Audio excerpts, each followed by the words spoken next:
ক্ষমতা পাইলে মানুষ ক্ষমতাটা ব্যবহার করতে চায়। এই যেরকম 17 বছরের ফ্যাসিস্ট শেখের বিডি এ ক্ষমতা পাইছিল, এ ক্ষমতা হারাইছে কেন?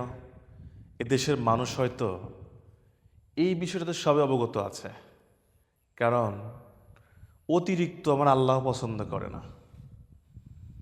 তাই অতিরিক্ত বাড়াবাড়ি যারাই করেছে তারাই কিন্তু ধ্বংস হয়ে গেছে, সে নমরুদ ফিরাউন থেকে শুরু করে।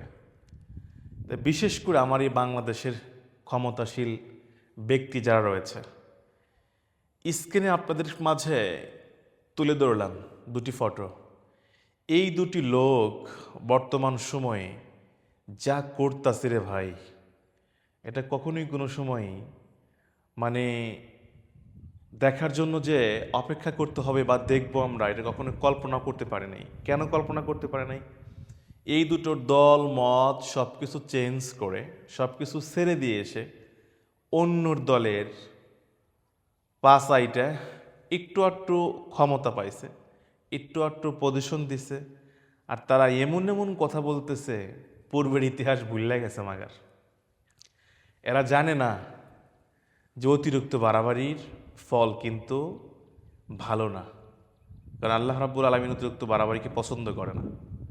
আর তো আমরা দুনিয়ার মানুষ, আমরা পছন্দ করব কিভাবে? মাননীয় প্রধানদেরকে বলছে এদের মুখে লাগাম লাগান, তা না হলে শেখের বিড়ি গেছে যেই পথে, আপনাকে যেতে হবে সেই পথে। কারণ কি জানেন? কারণ জামাতকে নিষিদ্ধ করার জন্য বিগত 17টা বছর চেষ্টা করে গেছে শেখের বিটি শেখ হাসিনা। আর এখন আপনার এই চেলাপেলারা জামাতের নাম চেঞ্জ করবে, জামাতের কর্মীদের খুতবা দেওয়া বন্ধ করবে। এদের বুকের মধ্যে যদি বোম মারা হয়, সূরা ফাতিহা শুদ্ধ করে পড়তে পারবে না।